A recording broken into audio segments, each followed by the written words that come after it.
Selamat siang Bu, perkenalkan nama saya Surindah Huang Menalu dari D3 Keperawatan Dairi dengan NIM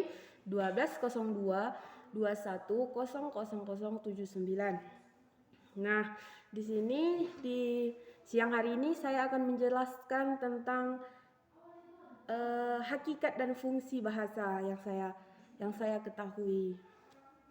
Nah, hakikat dan fungsi bahasa adalah kemampuan yang dimiliki seseorang yang berkomunikasi dengan manusia lainnya, seperti tanda-tanda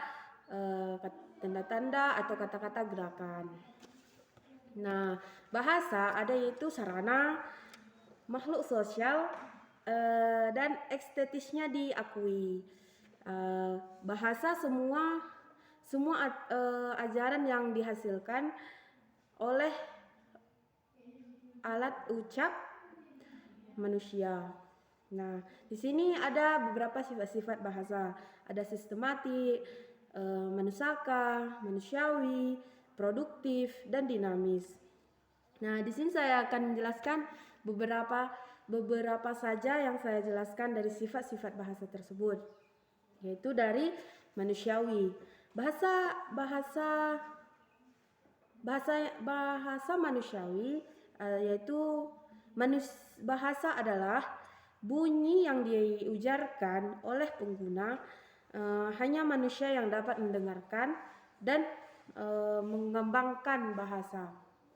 Contohnya, bayi yang lahir sering tumbuh bisa dapat berbicara, belajar kata-kata yang hanya manusia yang bisa berbicara dan menggerakkan.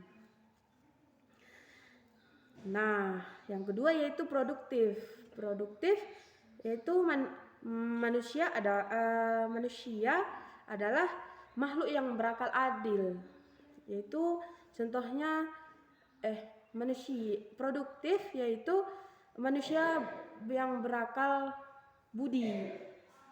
Nah, di sini contohnya seperti pada zaman-zaman sekarang contohnya yaitu kata-kata baper. Nah, kata-kata baper itu kan hanya manusia yang tahu gerakannya dan hanya manusia yang tahu bagaimana kata-katanya. Nah, yang ketiga yaitu dinamis. Manusia cenderung tidak menyukai sesuatu yang bersifat tetap dan statis. Nah, contohnya yaitu ejaan yang disempurnakan. Contohnya dari Surabaya menjadi Surabaya. Nah, dari situ ada beberapa ahli atau ada beberapa fungsi menurut para ahli, yaitu saya mengambil satu, yaitu menurut Santoso. Santoso yaitu ada inovatif, ekspresi diri, adaptasi atau integrasi, dan kontrol sosial. Nah, informatif itu yaitu menyampaikan informasi timbal balik antara anggota keluarga maupun anggota-anggota masyarakat. Nah, kalau ekspresi diri itu yaitu menyalurkan perasaan, sikap, gagasan, emosi. Dan adaptasi dan integrasi itu yang menyesuaikan dan membaurkan diri dan masyarakat.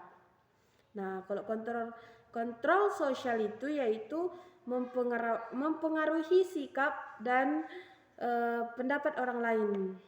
Nah, ada beberapa fungsi menurut Paula Holiday, yaitu ada instrumental, regulatoris, dan interaksional.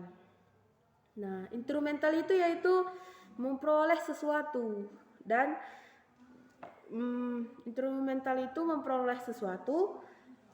regulatoris yaitu mengendalikan perilaku orang lain, dan interaksional yaitu berinteraksi dengan orang lain. Nah, dan setelah itu ada fungsi dan kedudukan bahasa Indonesia. Dan fungsi bahasa Indonesia ialah dapat menjadi dasar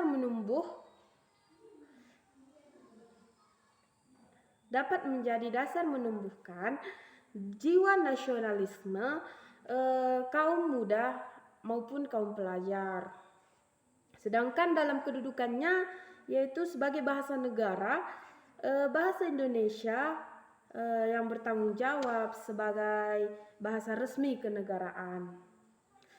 Bahasa pengantar yaitu bahasa kenegaraan, bahasa pengantar, pendidikan, perhubungan tingkat nasional, dan alat-alat pengembangan kebudayaan, ilmu pengetahuan dan teknologi. Nah, dari situ kita tahu fungsi dan kedudukan bahasa Indonesia yaitu bersifat bertanggung jawab dan kedudukannya itu tetap. Nah, jadi semua dari Sabang sampai Merauke itu kita harus tahu berbahasa Indonesia. Sekian dari saya. Adapun kata-kata salah dari saya mohon dimaafkan. Terima kasih Bu. Selamat siang.